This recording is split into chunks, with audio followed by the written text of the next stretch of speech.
मूकं करोति वाचालं पंगुं लंघयते गिरिं यत्कृपातमहं वन्दे परमानन्दमाधवम्. So let us see now cultural studies in the Mahabharata. Basically, when we say Mahabharata, there is not a single thing which is not told by Vyasa and which exists elsewhere. I'll end by that also. I'll begin also with this. Vyasotchishtam Jagat Sarvam. Everything in life and living, whatever we owe, is to the Mahabharata. So there is not a single area of human life which is untouched by Vyasa's pen. So reality of life, reality of living. Life is one thing and living is quite another. So there is an objective depiction of both of these in Mahabharata. Now when we compare Ramayana and the Mahabharata, Ramayana is more to set the ideals, as I was just saying, it is more normative, lays down certain norms, inculcating values more. And Mahabharata is how not to behave. How to behave is taught by Ramayana, how not to behave is taught by Mahabharata, indicating the calamitous results of vices. So more, negatively we thought the impact of values in Ramayana as well, but here it comes more, in a very, what you can say, thumping manner. Now, like the spread of Ramayana, we see the spread of Mahabharata. In Indonesia, as we have Kakawin Ramayana, similarly we have Kakawin Bharata Yuddha, Bharat Yuddha. And in Java, there are 8 Paravas of the Mahabharata found, and main emphasis is on Arjuna Vivaha, that is Subhadra Harana. Arjuna Vivaha, that is Subhadra Harana. Then in Jain Mahabharata, the Trishashti Shalaka Purusha, as it depicts Rama as the Shalaka Purusha, similarly it depicts Vasudeva as the Shalaka Purusha. And in Tamil, we have Bharata Vemba of the 9th century, very old. I mean, Ramayana, it was 12th century in Tamil, but Bharata Vemba is 9th century. Then Nanayya in 11th century, it is a Telugu Mahabharata. Then again Telugu Mahabharata in 14th century also by Veliputtudarar. And Kumara Vyasa, he is the famous poet of Karnataka. So he wrote Ramayana also, the Kannada version of Mahabharata also. He's Narayanappa, but because, he was a Prati Vyasa. Vyasa wrote Mahabharata. He was a Prati Vyasa and therefore he is called Kumara Vyasa. Basically, he is Narayanappa. And Bengali adaptation we have in the 16th century. Bhalba Kelkar in Marathi, he gives a very good introduction to the Mahabharata, very good introduction. Then in 1919 to 1966, these many years, we have the critical edition of the Mahabharata going on and on and on for many years, 5 decades and more, at Bhandarkar Oriental Research Institute, Pune. And more than 1300 manuscripts, even more were seen, but 1300 were actually selected and studied. Others were, some were incomplete, some were in fragments, and therefore they were discarded. So thousands of manuscripts all over, and they have, like Eastern, Northern version and Southern version, like 2 major versions they have. Besides this, there is a tribal Mahabharata. As we had, in Ramayana, did I mention? I don't remember, but then tribal Ramayana or the women's Ramayana, Stri Ramayana, Jhopalyavarche Ramayana, Anandara, there are so many Ramayanas, but Stri Ramayana, I had given a talk at Guwahati some 7 years back. So tribal Bharata, I haven't taught, but I have seen it, especially in the book of Ganesh Devi, the great linguist. His book is Mahabharata, the Epic and the Nation. And he mentions this. But besides that, one Bhagwan Lal Patel from Banaskantha, Sabarkantha, that is the Rajasthan-Gujarat border, he has collected the Bhil language Ramayana. Some songs, not Ramayana, I'm sorry, Mahabharata, but Bhili language, But now it is available in Hindi and English also. From G.N. Devi's book, Ganesh Devi's book, we can find this information. Other than that, in Garhwal region of Uttarakhand, there is Pandav Leela, a ritual enactment of the episodes from the Mahabharata.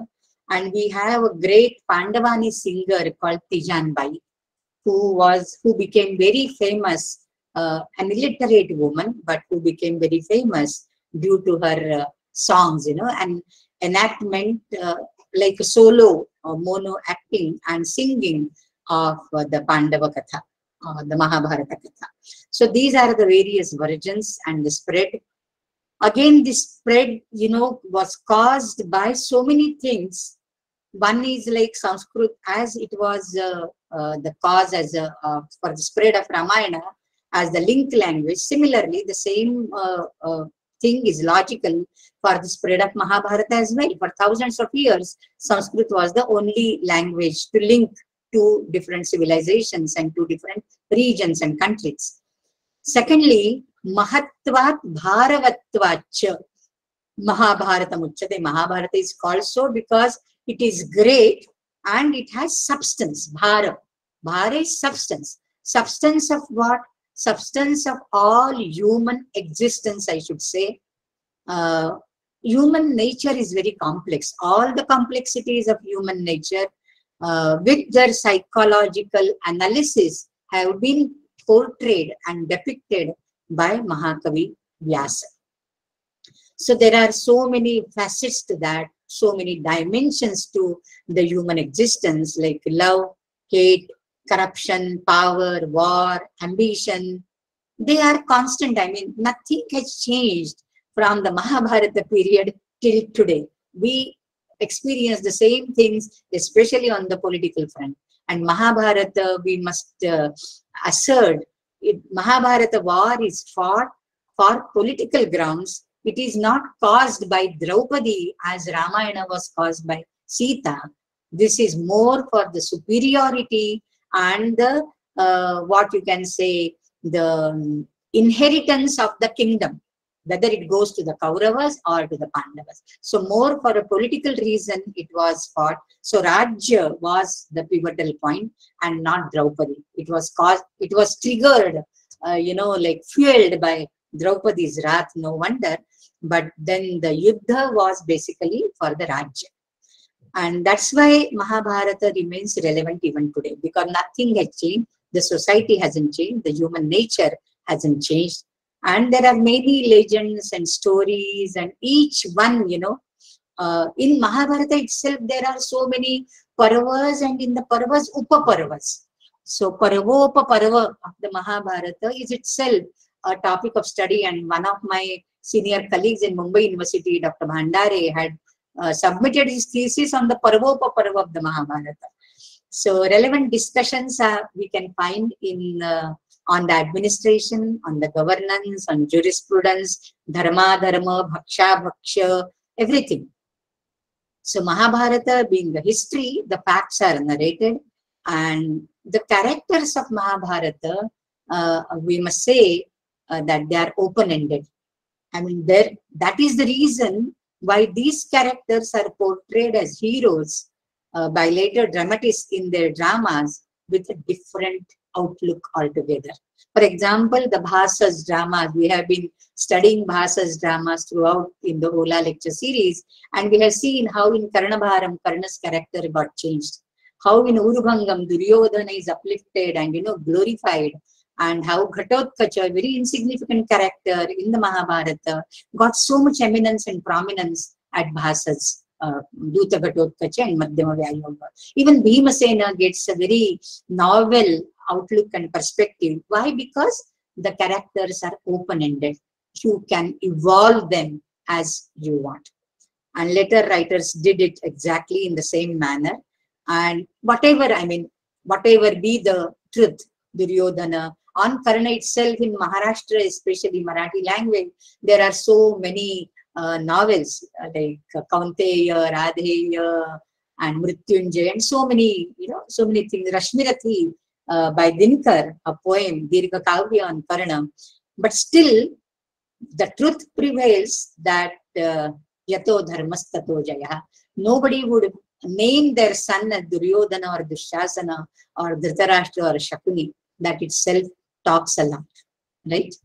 I mean, they may name their sons as Arjuna or Nakula or Sahadeva or Yudhishthira or Bhimasena, Yudhishthira Mimamsak we have. So many, I mean, these are the indications, right?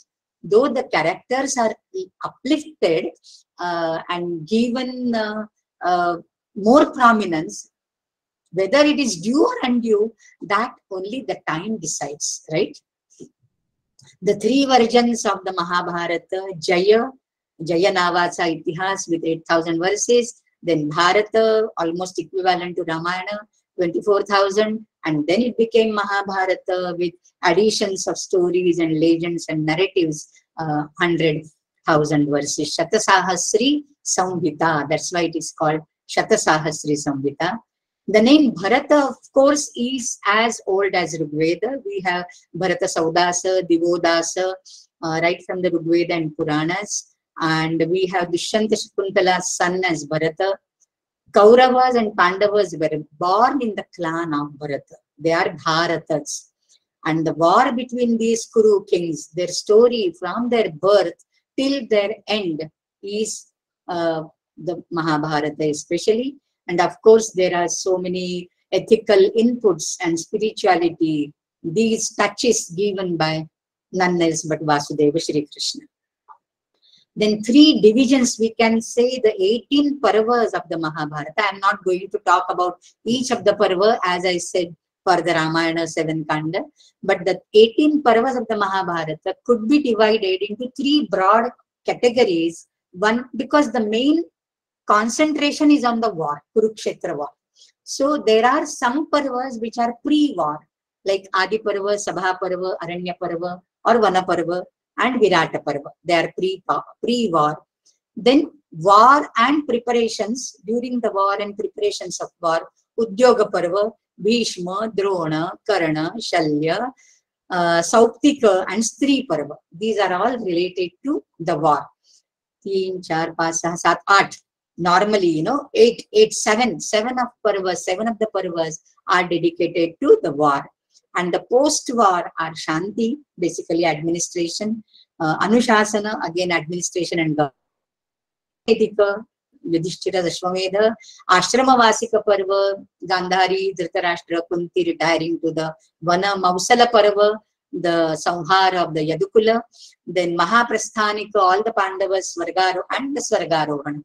So these are the parvas which are post-war. So the 18 parvas could be divided into the three subsections. Of course, Harivansha, which comes as a killer, is treated as an appendix only. Now, again here we'll have the same benchmark, of Satyam, Shivam and Sundaram. It's better, if you have a system, then these are the three channels under which we can deliberate on certain points. So Satyam again would have the spread already we had, the demography, the multi-layered demography, especially marriage system, because Mahabharata is filled with so many variety of women characters. We have the dearth of so many women in Ramayana, but Mahabharata being Maha, there are so many, and therefore the marriage system, family life, status of women, etc., etc., and that will be dealt with in Satyam. Shivam, of course, is values, the eternal gunas. Bhagavad Gita will form a major part of that. Viduraniti, of course, is there. Sanassujatiya, Yaksha Prashna, they are all rich with pearls of wisdom and pearls of Daivasura Sampat, especially in the Bhagavad Gita, Daivasura Sampat, the Triguna system. So all this talk about the Shivam, and Sundaram is again the recreation, the festivals, the clothing and the jewelry and the fine arts and all these things. So these are the points to be deliberated. Now coming to the Satyam part, again the spread we have already seen in Satyam, which can't be challenged and refuted and revoked. Then we come to the administration, which is the major crux Rajadharma Parva of the Shanti Parva, it is the Upa Parva, and Anushasana Parva. They detail, because Yudhishthira is waiting for the Uttarayana. Coincidentally, day before yesterday, Uttarayana really started. So these are the administrative governance details given there. Then cities like Hastinapura, Mithila, and villages like Ekachakra, where the Bakasura Vadha episode comes, So these are described. Then there are dense forests and habitat of Rakshasas, and outskirts on the outskirts of the cities, but not very deep into the forest. There are the hermitages of the rishis, and they are performing yajnas and all. So in the Vanaparva, we have sage Dhaumya, even sage Vyasa coming to meet Pandavas in the forest while they are in the exile. There are so many asuras, Hidimba, Bakasura. But apart from the asuras, Ramayana, we have more asuras, right? Like Virad, Tataka, Shurpanakha also are mentioned. Here, Hidimba, Bakasura, some of the asuras are mentioned, but more so the asuri pravrutti in the human, that is highlighted. So asuri tendencies are seen even in the royal people like Duryodhana, Dushasana, etc. Another very different community and demographically we find is the Nagas. Nagas are given more importance. In fact, the very name Dhritarashtra is enlisted in the Navanaga Stotra. Anantam Vijay, Anantam, what is that? Kambalam, Yudhishtiram, Dhritarashtram. So Dhritarashtra is one of the Nagas in the Navanagas. Nahusha is cursed to be a Naga, to be an Ajagara. So the Nagas and the Kurus have some, like familial relationship between them. Then another very important incident from the Mahabharata regarding Nagas is Takshaka was burnt by Arjuna in the Khandava Vanadaha. And then, Janamejaya Sarpasatra. So there is an enmity, a rivalry between the Nagas and the Kurus. And therefore the Nagas are killed. Arjuna killed Takshaka in the Khandava Prastha. Then Janamejaya, starting with the Sarpasatra, and Astika comes there to stop that, So must be a personal enmity between the Sarpas or Nagas on one hand and Bharatas or Kurus on the other hand. But still there are certain friendly relations as well, because Arjuna marrying Ulupi, mother of Iravanta, and she is the person, she is the woman who revived him when he fell unconscious fighting his own son Babruvahana by Chitrangada in the Ashwamedha Yajna. Chitrangada is his wife from Manipur, and when he goes to the east, protecting the horse, his own son, born of Chitrangada, Babruvahana, makes him unconscious, and it is Ulupi who revives him. So all these references we find. Other than that, the other tribes like Yavana, Shakam, Lecha, Kirata, that is also mentioned there. In Karna Parva, we have a very good detail of the different peoples in the country itself, in the Bharata Varsha. And it is said, Brahmam Panchalaha, this is a very interesting verse in Karna Parva. Brahmam Panchalaha Kauraveyashcha Dharmyam Satyam Matsyaha Shaurasenascha Yajnam Prachya Dasaha Vrishalaha Dakshinatyaha Stenaha Balhikaha Sankaraha Vaisurashtraha. This is Karna accusing Shalya, criticizing Shalya. Shalya comes from Magadha, and by cross-checking and criticizing him, Karna speaks that in Bharata Varsha, the Panchaliyaha, the people from Panchalas, they are more into the Veda Dhyayana, Brahman. Brahma is Veda. So they are Brahman. They are the worshippers of the Vedas. Kauraveyashcha Dharmyam, all the Kaurava, the Kuru Pradesha. Kauraveya, not only the Kauravas, but those residing in the Kuru Desha, they are more for Dharma and therefore Yajna, etc. Dharmyam, Satyam Matsyaha, the Matsya people, Matsya Pradesha people, they are very truthful. Shaurasenaha Yajnam. Again, the Shurasena region, they are more into the ritual kanda, the ritual sacrifices, etc. Then Prachyaha Dasaha. The Prachya, the Easterners are Dasa. So you are Dasa, you know, he comes from East. Vrishalaha Dakshinatyaha. I don't know why Dakshinatyas, the Southerners, are called Vrishala. Vrishala is Dharma Rahitaha. I mean, I don't know why Dakshinatyaha are, because now we see Dakshinatyaha are more, you know, for Dharma, but maybe that time the situation was, scenario was something different. Stenaha Balhikaha. Balhika Pradesha is the Aryavarta Punjab, Panch Apa Pradesha. So the modern Punjab. So they are Stenaha, they are all thieves. And Sankara Surashtra and Saurashtra, the latter Pradesha, Surashtra, Kutch people, they are Sankaraha, they are born of Varna Sankara. So this is nonetheless a very important, what you can say, documentation regarding the demography in the Mahabharata and with their attributes, I mean, with their characteristics, you can say. Then with that we come to marriage and the family life, because there are so many types of women and so many women characters. So society in and all, overall, generally followed Varna system. Ramayana also, Mahabharata also, Varna system was followed by one and all. And therefore, you know, there are these words like Anuloma and Pratiloma Vivaha. If you are not following Varna, where is the chance to even utter these words, articulate the words like Anuloma and Pratiloma? Pratiloma were very few. Yayati Devayani, for example, Yayati is a Kshatriya and Devayani is a Brahmana girl. And therefore, you know, Kalidasa has made a very good use of this in Shakuntala. And he is, you know, thinking, Asamshayam Ksatra Parigraha Kshamasa. Still he has, you know, some doubt whether, because she is brought up in the Kanavashrama, if she is a Brahmana girl, Shakuntala, how can I marry her? And then he says, no, but my heart says she is not a Brahmana girl.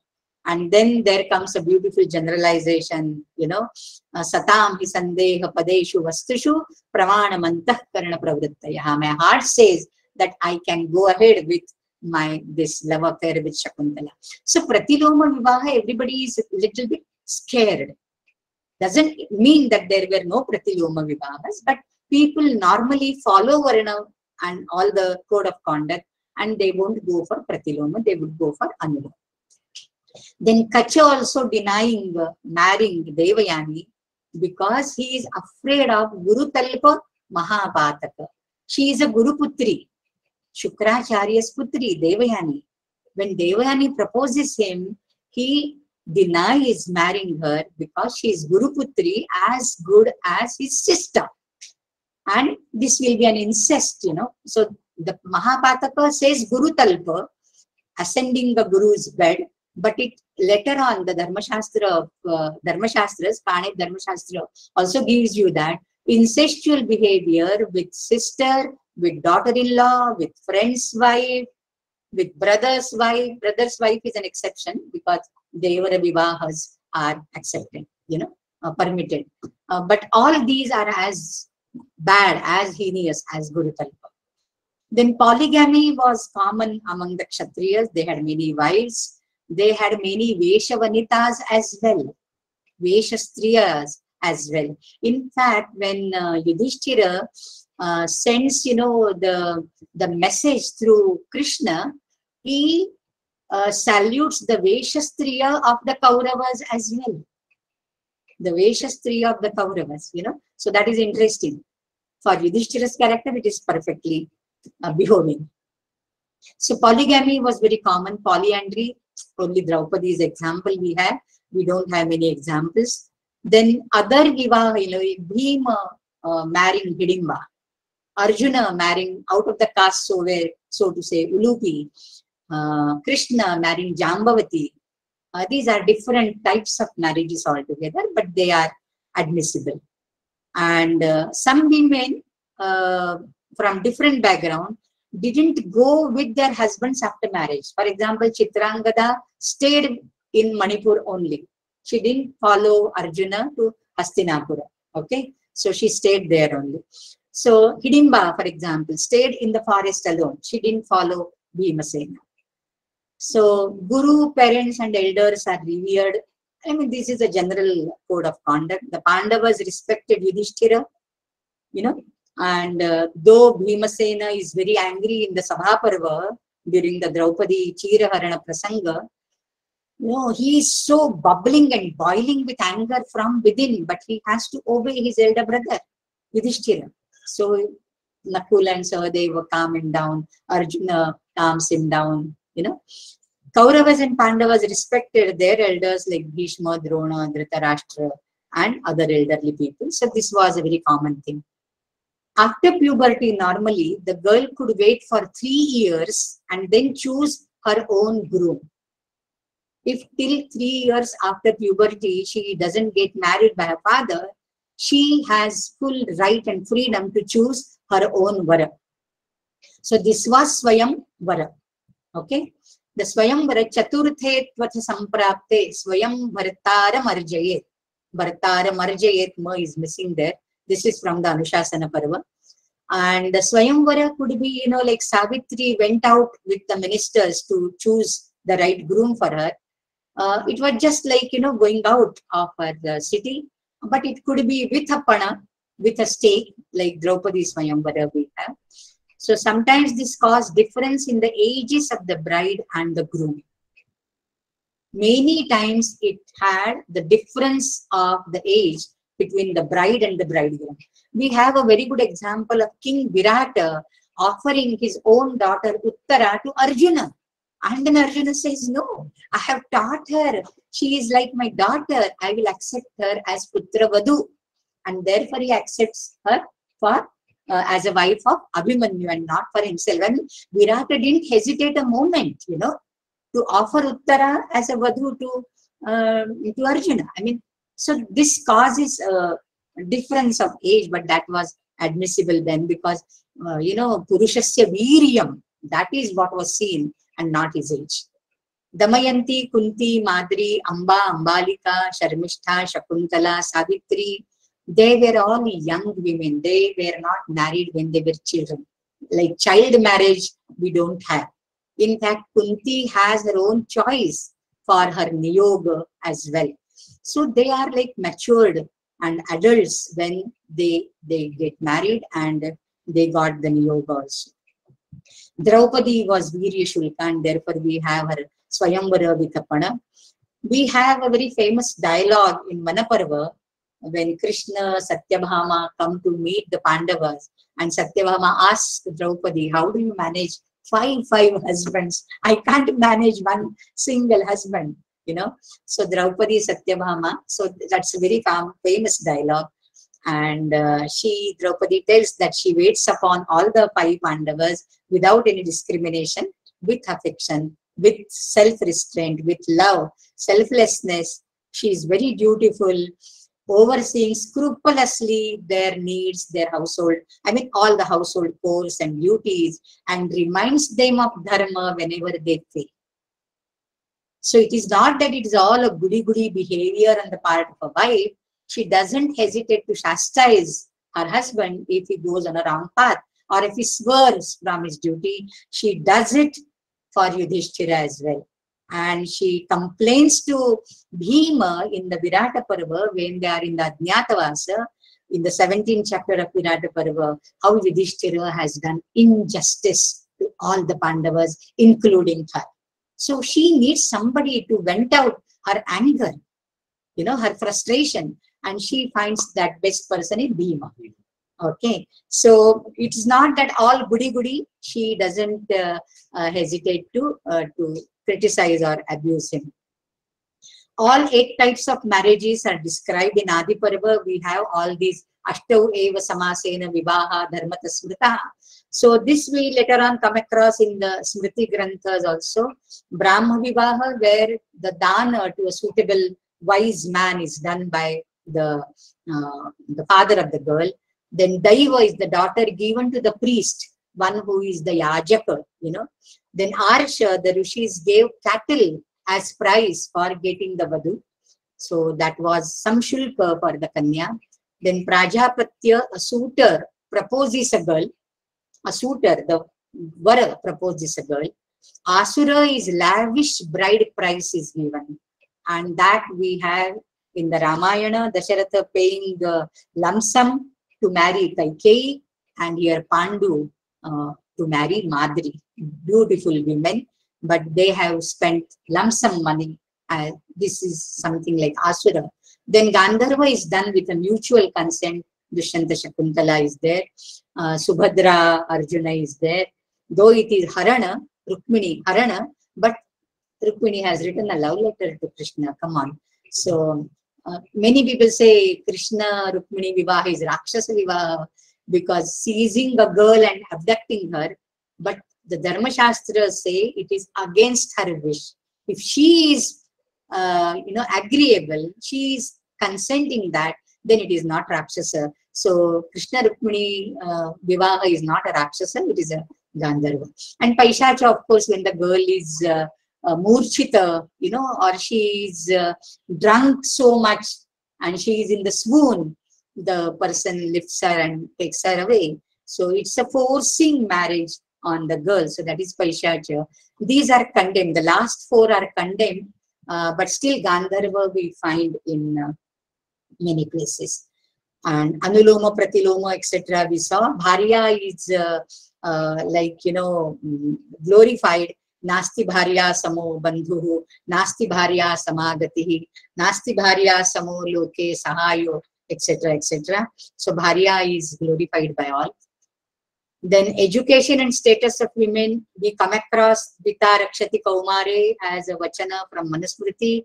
We also come across this, the same verse in Anushasana Parva.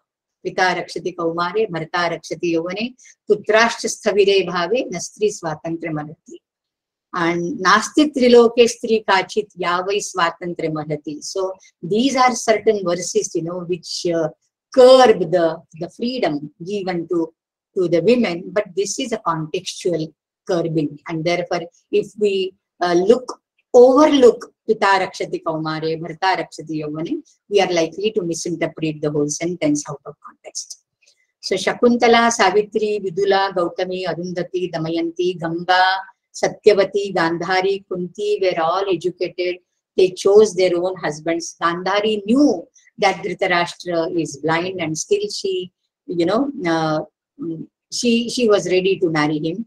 So ready to stay with him rather.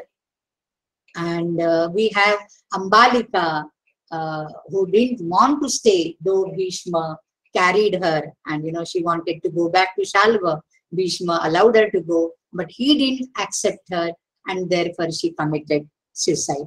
I mean, these are all like, what I mean to say is, they are adult enough to take their own decisions. No decision, thopa nahi gaya hai. No decision has been imposed on them. So Draupadi had taken formal political education from Brihaspati, and she was known by epithets like Pandita, Dharmadnya, and Dharmadarshini. So there are epithets used like this. Sulabha, for example, there is Janaka Sulabha Samvada in the Shanti Parva, and she has a debate, Shastrartha, with Janaka, and it is said that she is a glorified Sankhya teacher, having yogic power. So Sankhya and Yoga, these two darshanas, she has mastered for herself. Then Princess Uttara was taught dance by Arjuna as an eunuch teacher. So maybe in the harem, we normally had, we means the epics, and even till the Maratha history, we had the eunuchs, the third gender, the transgenders, working as the Dwarapalas, or the assistants to the queens, because there is no fear from them. At the same time, they are robustly built to fight against anybody if the queens are to be protected. So Uttara is taught by Arjuna as Brahannala. Then daughter inheritance law says in Anushasana, daughter inherits the property like the son. There is no distinction in inheritance laws at all. There is no distinction. Daughter is as what you can say, a varasa and heir to the father's property as a son is. Widowhood somehow was condemned, widowhood, and there is an example in Adi Parva. Srushtam amisham bhumau prarthayanti yatha khagaha prarthayanti janas sarve patihinam tatha striyam. As there is a mausakhanda lying on the ground, it can become a prey, it can become a food for anybody. Similarly, the widows are, patihina, stri, is looked upon by the society like that. So this is the lamentation of a husbandless woman, a particular woman, But royal widows we see, like, in Ramayana also we have seen the royal widows. In Mahabharata also we see the royal widows, and they are given supreme respectable position. Satyavati is there, Kunti is there, Uttara later on, Duryodhana's wives, all these are widows, but then they are cared for, they are respected. But this may be a common woman's, common man's widow, she might have that suffering, that she becomes a prey to anybody, easy prey for anybody. One thing is sure, that the widows, they did not part their hair. There was no simanta. And when their samhara is done, their husbands are killed, simantodharanam pratam. The simanta is gone. Along with their husbands, the simanta is gone. That means they can no longer decorate their simanta with a keshara kunkuma or any ornament. Okay. But widows could remarry the dead husband's younger brother. And this is commonly practiced, especially in the northwest of India, especially in the Punjab Pranta, Devar se shadi. So that is admissible even now in certain villages, etc. So times haven't much changed from Mahabharata times. Transportation, the two main ways were Sthalamarga and Jalamarga. Why we come across this? Because there are so many yatras, so many people going from places to places, regions to region, countries to countries. Horses, chariots, bullock carts, elephants, etc. were used on the ground. Roads joining two different regions, they are mentioned. Roads connecting two countries are mentioned.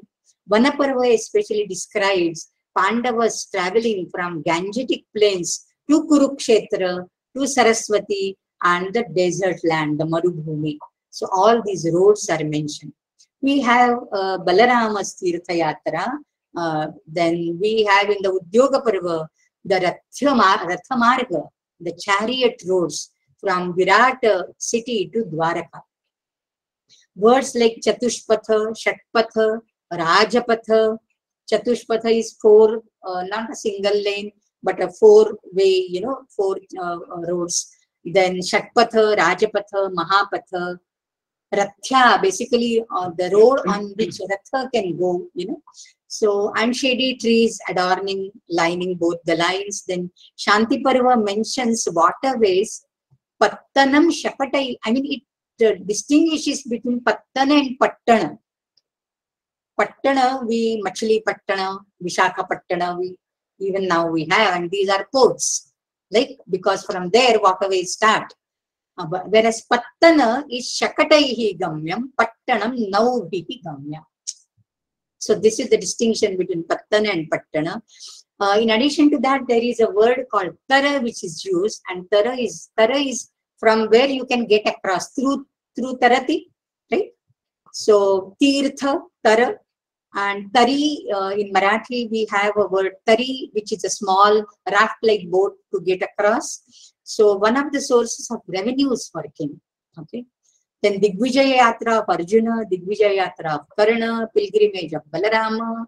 Then kings of various countries, they participated in the Kurukshetra war. How did they come with all their retinue? So there must be good enough roads to traverse on. And attending Rajasuya again of Yudhishthira.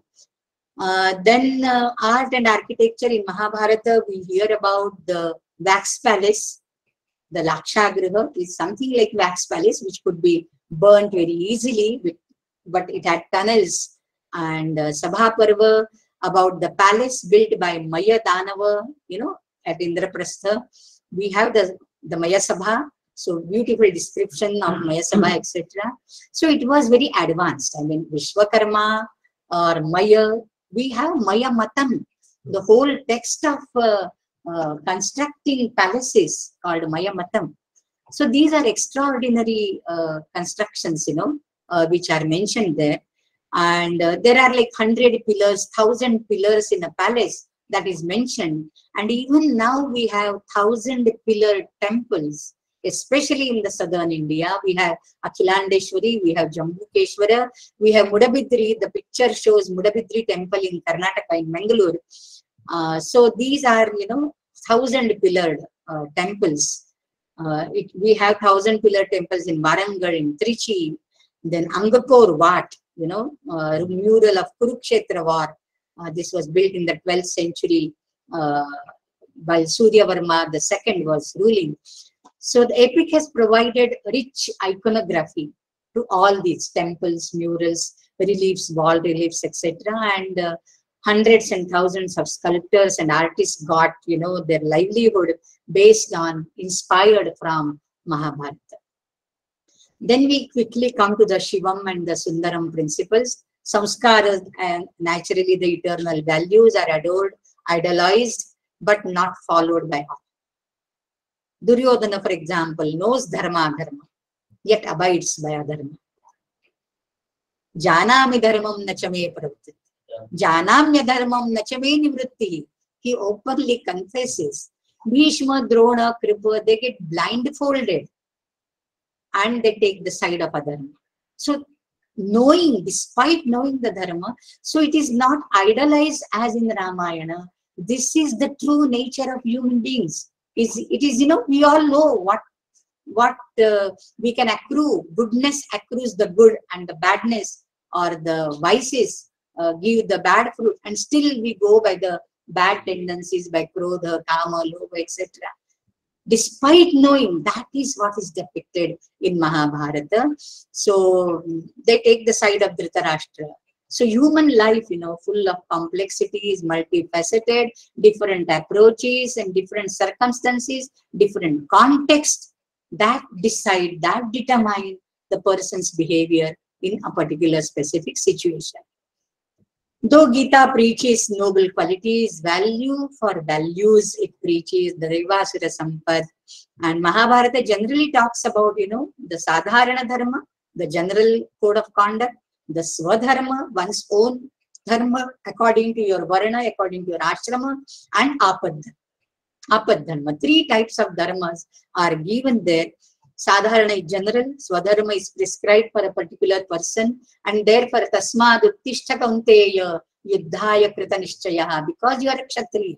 So this is your Varna Dharma, right? So that is Swadharma, Swadharme Nidhanam Shreyaha Paradharmo Mayava. And then Apad Dharma, unusual circumstances justify the violation of the Sadharana Dharma. Vishwamitra eating the non-veg. This is a famous story. Kya Vishwamitra ne maans khaya tha, So this was an Apad Dharma for 12 long years. Na vavarsha parijanyaha. There was no rain and there was no food. And therefore he just had it, but he did not enjoy the food. That was for Deha Dharana. That the whole story comes so many places, So Yudhishthira, Dharmaraja asked about all these things to Bhishma while he is on Sharapanjara. Okay, and he gets the Upadesha from Bhishma in that. Of course, there are so many quotations. I have just given a few quotations because Mahabharata is Maha, and therefore I can't cover it in this short time.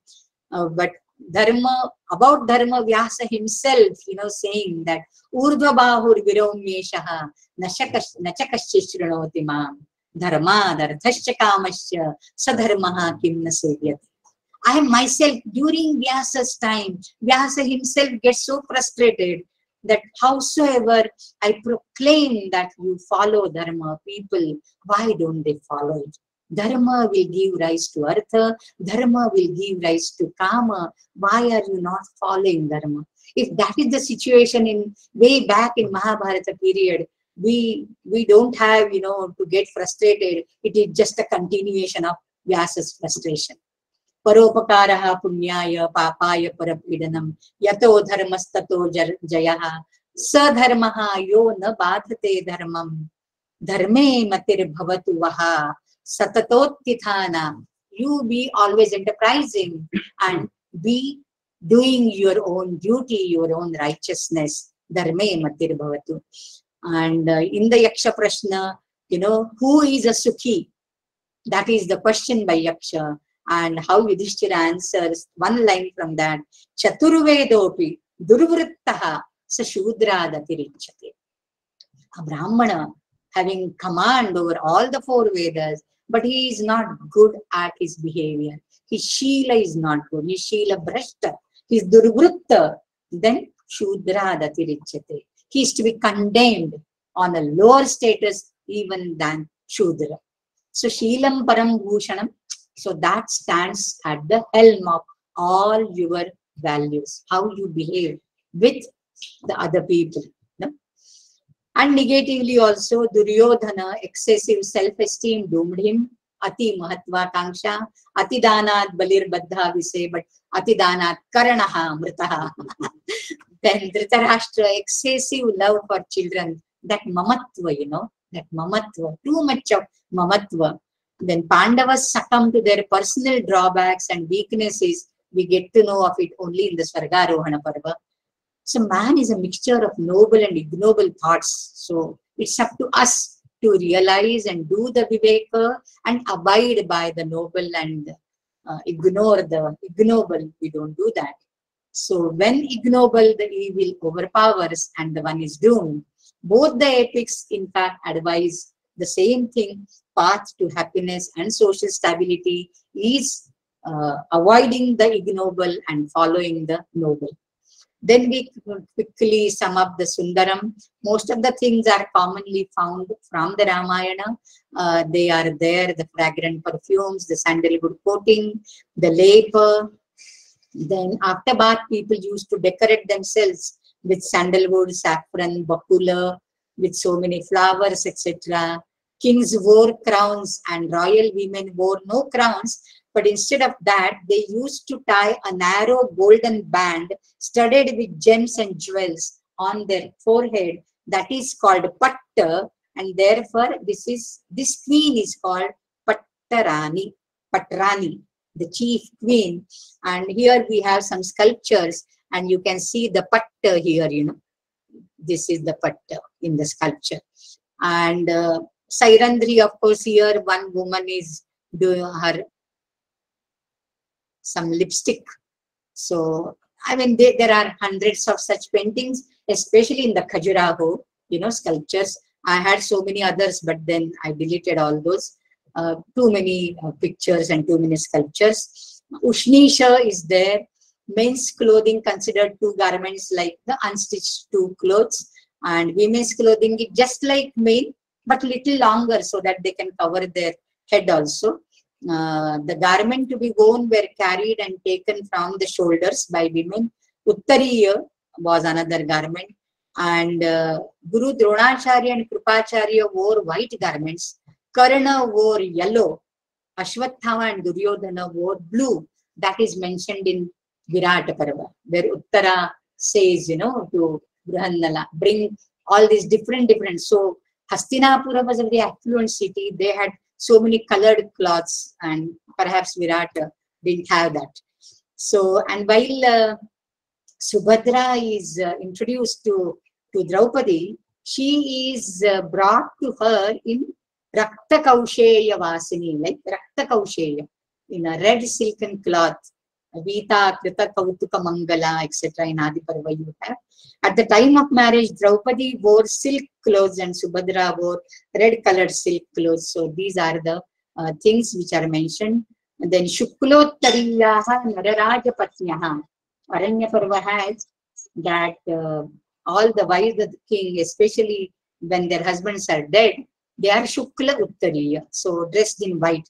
Almost all the widows were dressed in white.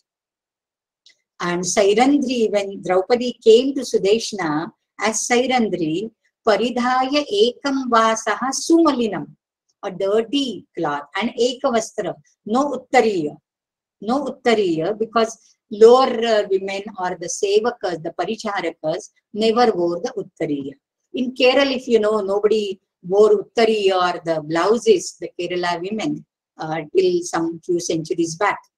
So Sabha Parva has Draupadi, when she brought to the Sabha, Ekavastra, Rajasvala, like that. Chudamani is there as in Ramayana. Draupadi vowed not to wear Chudamani till Duryodhana and Dushasana got killed, and therefore her hair are let loose. Agrapatta, this is the patta with the rows of beads, pearls, etc.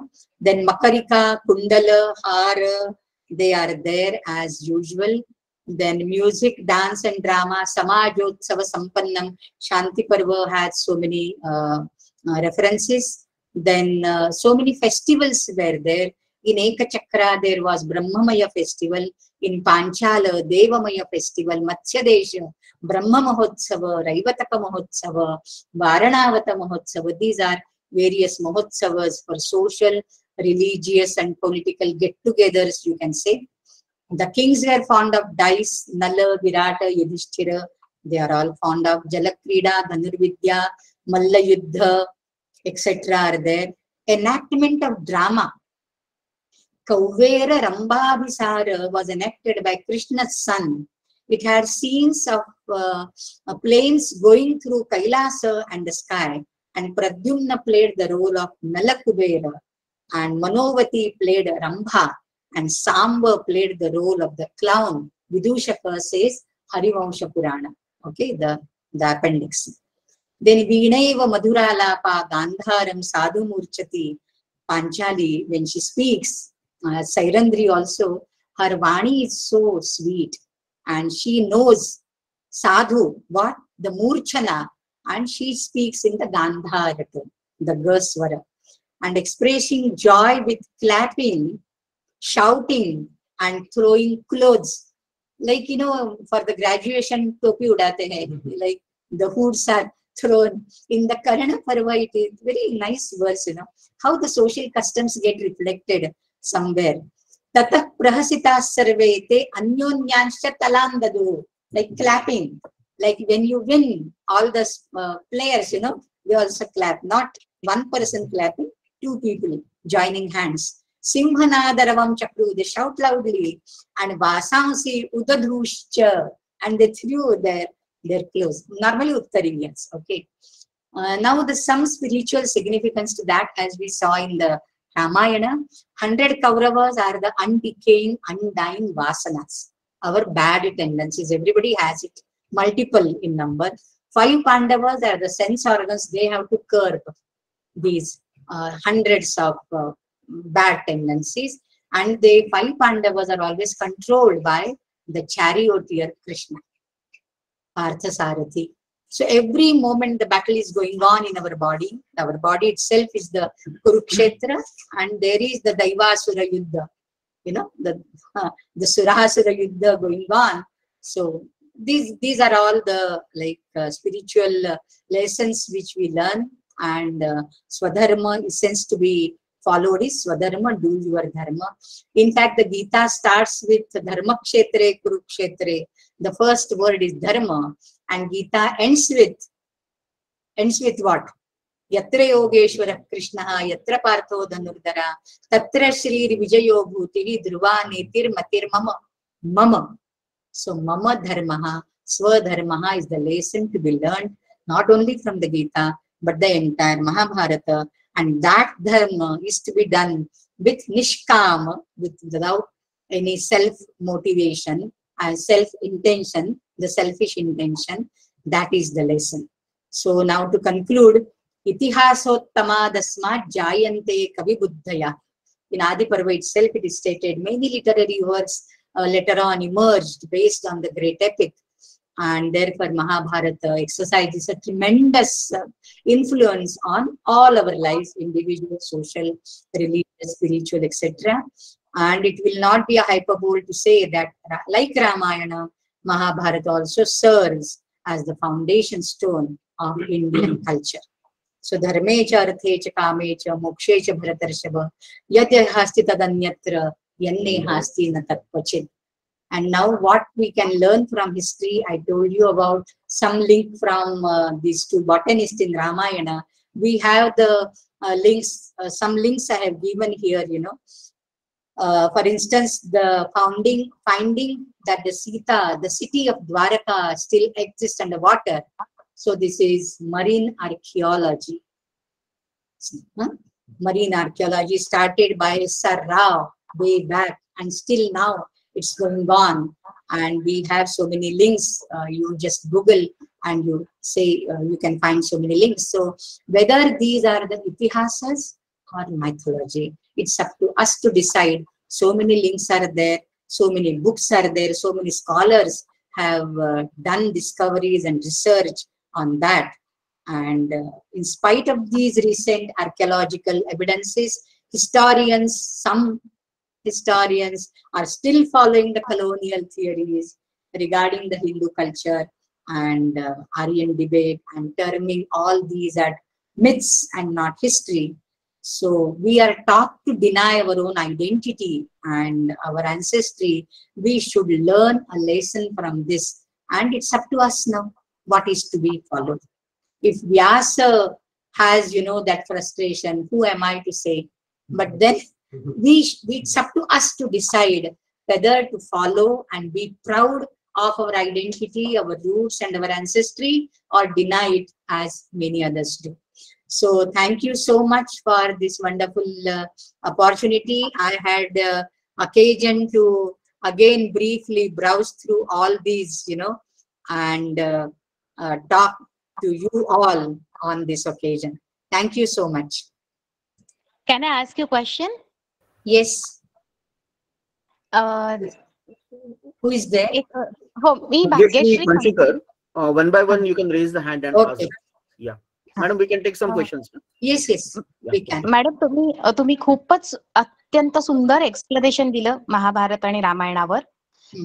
त्याच्यामध्ये cultural studies मध्ये मला प्रश्न असा आहे की जेव्हा भीष्म प्रतिज्ञा घेतात की मी आता लग्न करणार नाही, आणि मग त्यांची ती जी शंतनूची पत्नी, काय नाव तिचं, सत्यवती, हा, तर ती सत्यवती व्यासदेवांना पाचारण करते नियोग पद्धतीने आंबा यांच्या बरोबर पुत्र म्हणजे राज्याला वारस निर्माण करण्यासाठी.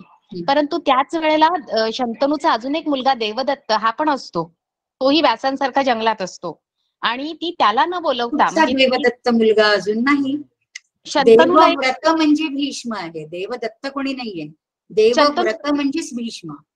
नाही, मग ते मला लक्षात आलं माझ्या, पण एक मुलगा होता, नाव माझं चुकलं असेल, आता रिसेंटली मी वाचलं, मला आठवत नाही, पण त्या शंतनूचा अजून एक आधीच्या राण्यांपासूनचा मुलगा असतो, पण ती त्याला पाचारण न करता व्यासदेवांना करते, ह्याचं मला एक कोडं पडलं.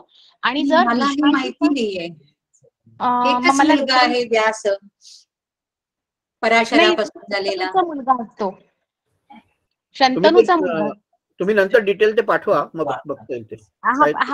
त्याचं निर्माण होणारा दुसरा प्रश्न असा आहे की जर विवाहपूर्व व्यासांना मान्यता होती तर कुंतीला ते सत्य का लपवावं असं वाटलं? हा एक म्हणजे तिने कर्णाला लपवून ठेवलं कारण हा तिचा विवाहापूर्वीचा पुत्र होता, पण तिला कुंती जेव्हा लग्न करून त्या घरात आली तेव्हाच तिला माहिती होतं की व्यासदेवांपासून झालेली ही प्रजा आहे म्हणून. म्हणजे भीष्मांची त्या शंतनूच्या मुलांची लग्न झालेली आहे, पण ते विचित्रवीर्य आणि पांडू यांना पुत्रप्राप्ती होणार नाहीये म्हणून नियोगाने केलेली आहे. चित्रांगद राजा, त्याला पुत्रप्राप्ती होणार नाही म्हणून नियोगाने विचित्रवीर्य आणि पांडू आणि विदुर हे जन्माला आलेले आहेत. म्हणजे दे आर ऑलरेडी मॅरिड. इथे कुंतीचा विवाह झालेला नाहीये आणि तरी ती नियोगाने सूर्यदेवाला बोलवते म्हणून तिला लपवावंसं वाटलं. विवाहोत्तर तिने कुठे लपवले? हो आलं. म्हणजे विवाह हा महत्वाचा क्रायटेरिया होता, राईट. विवाहानंतर जर पुत्रप्राप्ती होत नसेल तर नियोगजन्य पुत्र हा धर्मशास्त्र संमत आहे. अच्छा, आलं लक्षात. आणि दुसरं म्हणजे तुम्ही खूप छान सांगितलं की दुर्योधन नावं कोणी ठेवत नाही, पण भासासारख्या महान लेखकाला सुद्धा उरुभंग नाटकातनं दुर्योधनाचं एवढं उदात्तीकरण, म्हणजे तो मुळातच चांगला नव्हता, तरी त्याचं उदात्तीकरण का बरं करावं असं वाटलं? समाजापुढे भाषा ठेवायचं होतं. कोणीही पूर्णपणे चांगला आणि पूर्णपणे वाईट असं कधी असत नाही. There is always a grey shade. तो ग्रे एरिया भासकवींनी टॅप केला. प्रत्येकामध्ये चांगलं आणि वाईट असतंच ना. चांगल्याचा बॅलन्स जास्त असला तर तो मनुष्य सत्प्रवृत्त म्हटला जातो, वाईटाचा जास्त असेल तर तो दुष्प्रवृत्त म्हटला जातो. मी दुर्योधन काय अगदी पूर्ण कंडेम करण्यासारखा अशातला भाग नाहीये. त्याच्यातही काही चांगले गुण आहेत, पण अति महत्वाकांक्षा राज्याची ती त्याला नडली आणि त्यासाठी त्यांनी कोणाचाही मुलाहिजा ठेवला नाही. हा त्याचा दुर्गुण आहे. पण म्हणजे तो अजिबातच टाकाऊ असा त्याचा अर्थ होत नाही ना. त्याची मैत्री किती चांगली आहे. एकदा त्यांनी अंगराज्य दिलं कर्णाला, शेवटपर्यंत साथ नाही सोडली. जरी त्याला अर्धरथी ठरवलं भीष्मांनी, तरी त्यांनी त्याला शेवटपर्यंत साथ दिली, त्याचा सन्मान केला. मग त्याची फ्रेंडशिप महत्वाची आहे, त्याचं भाऊबंधांशी रिलेशन चांगलं आहे, इतर राजांशी त्याचं नातं चांगलं आहे, फक्त पांडवांची नाहीये, कारण तिथे भाऊबंदी आहे. राज्य हा त्याच्यातला मूळ. Okay, thank you so much. I think yes Bhagyashree, thank you. आपण पुढच्या प्रश्नांकडे येऊ, कारण अजून हँड रेज आहेत. विघ्नेश गोवेकरजी, आपण विचारू शकता. Very good afternoon to you madam. शुभ मध्यान्ह. मॅडम, मला विचारायचं होतं की तुम्ही जे आपण एक कॉस्ट्युम मध्ये बघितलं उत्तरीय म्हणून, आपण एक हे बघितलं टू कव्हर, उत्तरीय to cover head and face. असा एक सहजच प्रश्न आला की आता पण आपण जे निकाब घालतात, जे आपल्या मुस्लिम स्त्रिया निकाब घालतात किंवा वरचा पाठ किंवा तो अबाया घालतात, तर हा त्यातूनच आलेला किंवा तो तिथला संबंध असलेलाच पार्ट आहे का? सहज एक डोक्यात प्रश्न आला म्हणून विचारतो. हेड अँड फेस आलं म्हणून. त्यांचे केस झाकले जात असत, अख्खा चेहरा झाकला जात असे असा अर्थ नाहीये. उत्तरीयाने केस झाकले जात असत.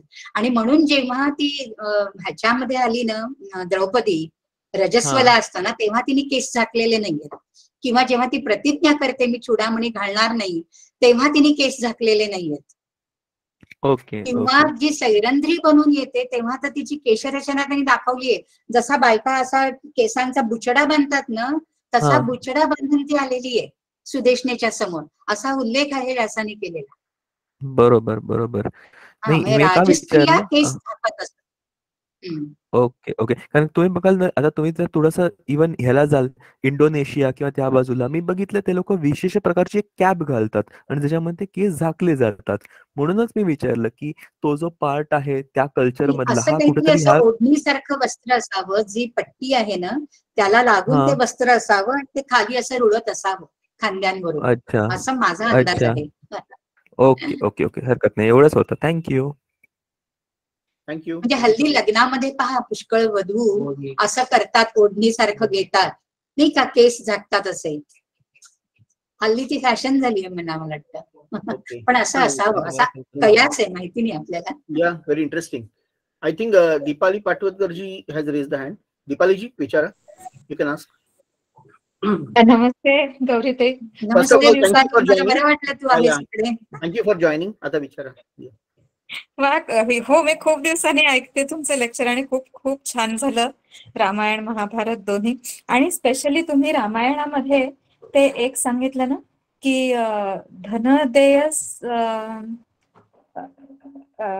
धनच्याऐवजी तो घन हा तुम्ही शब्द वापरला की रामाची जी केलेली आहे ती पृथ्वीची केलेली आहे, नंतर विष्णूशी केलेली आहे.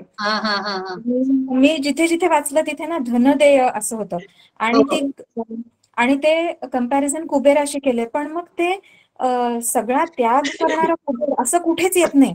आणि मला वाटतं ते धनद नाहीये, तो घनच असणार. हो, आणि घन म्हटल्यावरती इतकं परफेक्ट अर्थ सांगताना असंच सांगितलं की तो घनद आहे. मी धनद नाही लिहिलंय, मी घनदच लिहिलंय टाईप करताना. मी ते धनद असेल तर I don't know, I took it. पण त्याग म्हटल्यानंतर ढगासारखाच त्याग, की आपल्याकडे काही न ठेवता अख्खं पोर आउट करतो नाही का. म्हणजे आणि ते सगळं देतो असा देणार.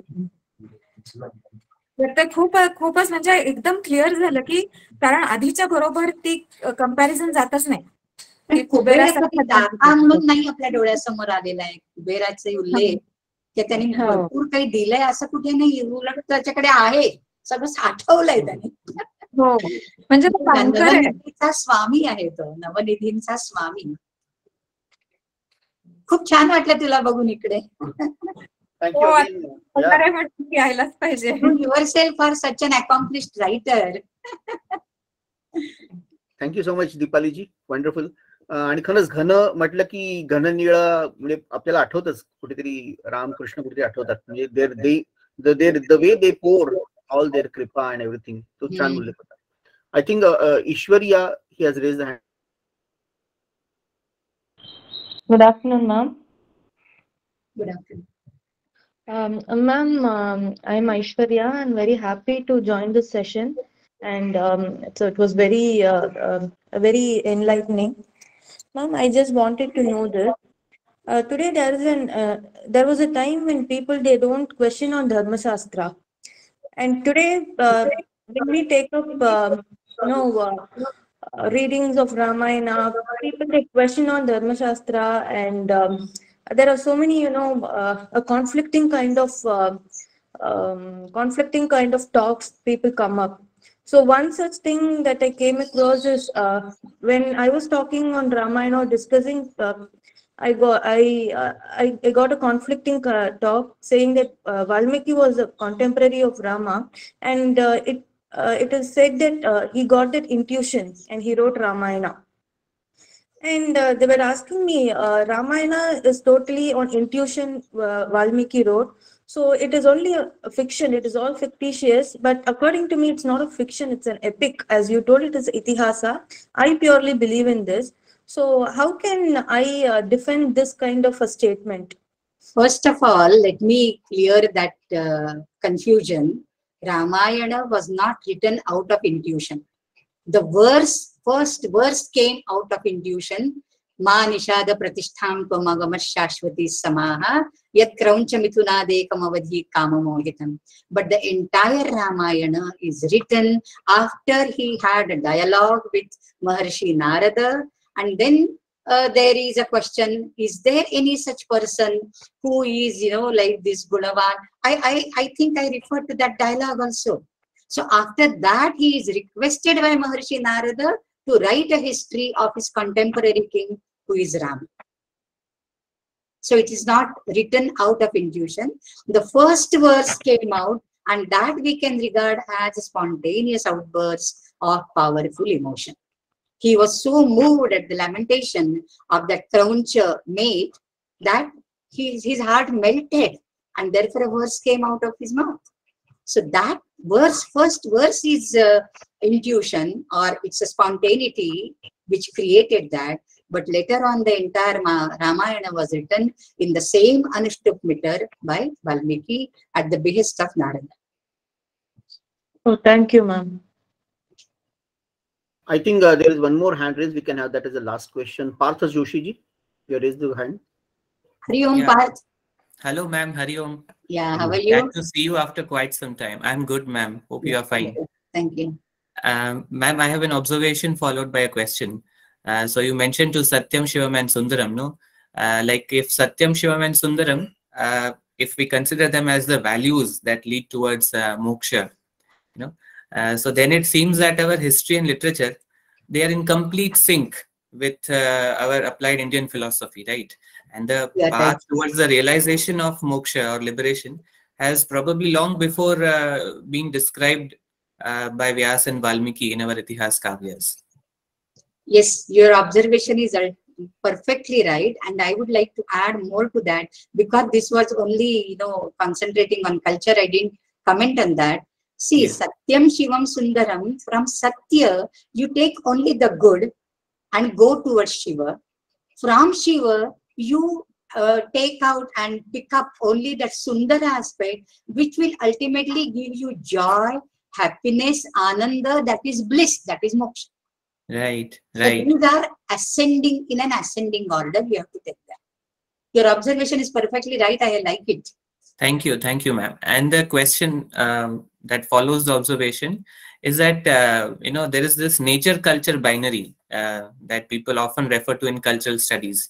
So the Prakriti Sanskriti binary. So I wanted to know how, I mean, you have already referred to it, but then slightly in detail as to how the Prakriti and the Sanskriti interact in the Valmiki Ramayana, and also then in the vernacular versions of Ramayana. So is it different, or is it a same thread of interaction that one can trace from Sanskrit to the vernacular traditions?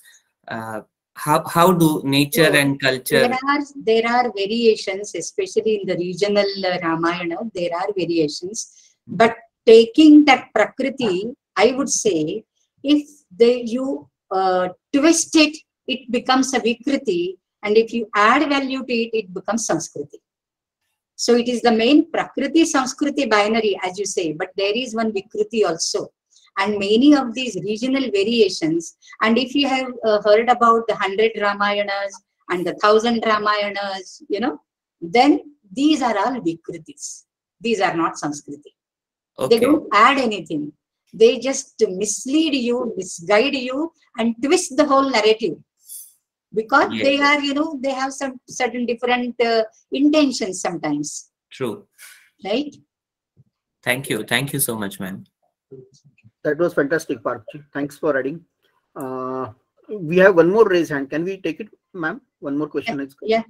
Nitya Darpana Foundation is the name. Can you please ask the question? नमस्कार madam, Paulomi बोलते. कोण? Paulomi Mukherjee. Okay. Mumbai युनिव्हर्सिटीला होते. Oh yes, yes, I know you, Paulami. What's your name? Kathak माझं dancer. ते फाउंडेशनचं नाव आहे म्हणून तो दिसतोय त्याच्यात गुगल मीटवर. मॅडम मला विचारायचं होतं, I have read Mandakranta Bose and talk to many people. जेव्हा आपण रसनिष्पत्तीची गोष्टी करतो अष्टरसापर्यंत, तर Ramayana is based on the virah, on the karuna rasa असं समजलं जातं, बिकॉज सेपरेशन पासून चालू होतं. करुणा रसा. Hello, I didn't get your question. Madam, when we talk about Rasa Nishpatti in both the Itihasas, Rasa Nishpatti. Ramayana is primarily based on separation or Karuna Rasa, Viraha. Okay. म्हणू शकतो. In fact, Abhinava Gupta has stated why Mandakranta Bose has to say it. I have referred to Mandakranta Bose edited volume. I have referred to that. I have given it in the reference books also. Abhinava Gupta has said that Ramayana and Mahabharata, the Sthayi Rasa is Karuna. That is the main rasa. Karuna. Even, so I wanted to ask whether Mahabharata is also saying the same thing, that the Sthayi Rasa. In fact, Mahabharata would be Shanta. I'm sorry. Karuna is in Ramayana, Mahabharata is Shanta. How Shanta I know, it should be Veera. But it is Shanta. This was the dichotomy that I had. I had talked to many people. They said both are Karuna. But No, I was thinking that Mahabharata is Shanta. I'm sorry, that was slip of tongue. Only Ramayana it is Karuna and Mahabharata it is Shanta. Okay. Thank you, ma'am. That was the question. Thank you. Thank you, Paulami, for joining. Madam, can I just add to something to what she said? Yes. Madam, there's a book by, I think, Pandit Vidyanivas Mishra, Mahabharat ke Mukhya Rasva, something like that. Which argues in favor of what you had previously said, that the both are Karuna. Yes, that it is Karun in Mahabharata and not Shant, and he has a series of logical arguments to give. I mean, there would be subjective views, you know, many opinions. Yes. Thank you, ma'am. Thank you, Paulamiji. If there are no other questions, can we conclude today's session? Yes. Ma'am, can I ask you one more clarification? Yeah, please go ahead. Just a small thing only, ma'am. Ma'am, recently we have come across certain English translations of Ramayana, especially that of Robert Goldman's by Big Debroy. Ma'am, what is your say on that? And when it is an English translation, we would have so many cultural aspects missing in the translation part, because I'm working on English translations. So can you please tell me the cultural aspects that are missing in English translations? They are totally missed. I would say Robert Goldman, when he translates Shailu Shaiva Mam Rama Parebhyo Datum Ichhasi, that comes in the Ayodhya Kanda somewhere, and he has he has not understood the word Shailusha there at all. I have met Robert Goldman myself 3 years back in Berkeley, UC Berkeley. But I didn't argue with them because I was invited for some other occasion and I did my job and came out. But then I totally disagree with him for that. And the best way is to follow the Sanskrit. And Gita Press Gorakhpur, I tell you, is the nearest loyal translation to both Ramayana and Mahabharata, I would say. Okay, ma'am. Okay. Yes, Gita Press Gorakhpur, the best, the most easily available, the cheapest, and without any biases, without any motives, you know. Very good translations. I personally have the copies of Ramayana Mahabharata of Gita Press. Okay, ma'am. You refer to Mahabharata of B.O.R.E., Bori's edition, but that's in the library. My personal collection, Gita Press. Okay, ma'am. We do have translations of historians like Manmatnath Dutt, Hariprasad Sastri. They are all Indian scholars. Yeah. And M.N. Datta is good. Okay, ma'am. Yeah, he is good. But you know, all these people, somewhere they make certain small mistakes. I mean, it's not, I haven't done a comparative analysis of all these people, because once I have that Gita Press, which is like a very oriental outlook and you know, loyal, then I don't have to bother about others. Only when Robert Goldman, there was some hype and I came across through Nityananda Mishra's post, I realized, oh, these are the mistakes which he has done. But in his reference part, he has given great names of great Sanskrit scholars. Then how come he could have gone wrong with his translation, ma'am? There are ulterior motives also, no, madam. Everybody is not like, I mean, it could be. I don't accuse. I don't have any right to accuse or stamp anybody. But there could be, I said, there could be some motives. Because the way we are misled, the Indians are misled for centuries, without motives, they couldn't have achieved it. And now we are totally under their influence, no? Yes, ma'am. Because majority of people, they go only for English translations, and but when that is misled, automatically. And secondly, I tell you, you know, we have that intellectual slavery. Still now, that colonial slavery, whichever comes from the West has to be good, analytical, and this and that. Yes, ma'am. Yes, you're right. So aptly said. Indeed, we need to first decolonize ourselves from this entire. This is one. Shripad Damodar Satavekar. Yeah. That also I have seen. There are 2-3 students sitting here because I said I can't talk to the walls. I called them from Chinmaya Vishwavidyapeeth. 3 students have been sitting here for last 2.5 hours. So Shripad Damodar Satavekar, he has fairly done, you know, good translations of all the Vedas also, Veda Samhita from Pardi, Gujarat, Valsad district, and Ramayana Mahabharata as well. Ma'am, can you please tell his name? I'll just note it down again. Pandit Shripad Damodar Satavekar. It's in Hindi. Oh, okay. Not English translation. No, not English. Okay, ma'am. Shripad Damodar Satavekar. But Gita Press English translation is also there. Yeah, I have got it, ma'am. I have got that here. That is good enough. Yes, it's the same of Hindi, you know. Hindi, English are not different. I mean. Yes, ma'am. I'm working on the translation part of Goldman Griffith, Manmatnath Dutt, and Hariprasad Sastri. Oh, great. All the best. I belong to English department, and people kept asking me, like, why do you want to choose Sanskrit for this? I told that no, many of the English translations mislead people because many of us get into English. We don't go to the original Valmiki Sanskrit. So I have started with Sundarakandam, and so now as I read and come across so many, you know, the shlokas, I think it is misled. And that is how now people, they keep arguing with me. So I just tell them, better you read Valmiki Ramayana and then you argue. So have you studied Sanskrit? Yes, ma'am. I have read Sanskrit, and out of interest now I have started reading Sanskrit with a mentor. Should we be waiting for an authentic English translation by you? authentic. Ma'am, I'm not doing scientific translation of Ramayana. I'm just comparing, and I have started. Okay. For that, I started reading Moola Ramayana also. Good wishes for you. Thank you, ma'am. I wish to meet you one day also, ma'am, if you permit. I'm here. Where, ma'am? I'm in Kerala. Oh, Shankara Nilayam. He is my supporter here, always backing me. How can I meet you, ma'am, in Kerala?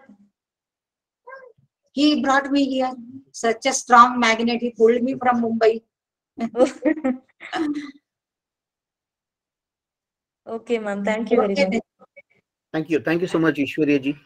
I think, I'm not very sure. I think the questions are over, but it was wonderful interaction by all of you. It added even more value to the these two great lectures by Dr. Gauri ji. One of our viewer today, Baswati ji, she is from Guwahati. She wrote in the chat box that both the sessions were, I'm using her words, these lectures were engrossing, enchanting, and enlightening. I like that three things. That's why I quoted her. But once again, on behalf of all of us, madam, I must thank you from the bottom of my heart. And it was really wonderful to have you here. And in 1 hour Ramayana, 1 hour Mahabharata, to summarize these two great epics is indeed next to impossible feat. But I guess you did it remarkably, so effortlessly. That shows the the insightful entire understanding of you. So we'll conclude with again thanking all of you, especially to Dr. Gauri Mahulikar ji, with a small prayer.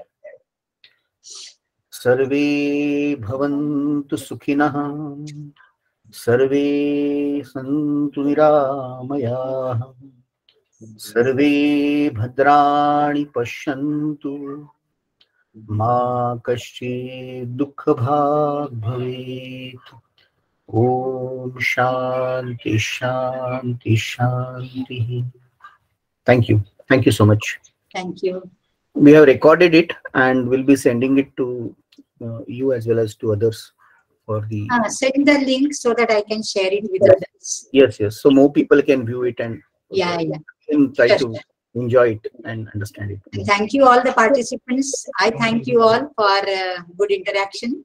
And so many good faces now. Parth from Rajkot, Deepali from Pune, Paulomi from Mumbai, Kashmira is here. So many known faces. Vimal was there, Vimal Shukla. I know all these, my students. Yeah. Yogesh Patil. Yes, they are the regular, participants whenever I'm giving the talk. So thank you all and continue this support. Thank you so much. Thank you so much. Thank you so much, Gauri. Thank you. Hari Om. Hari Om. Namaskar. Ya ekda.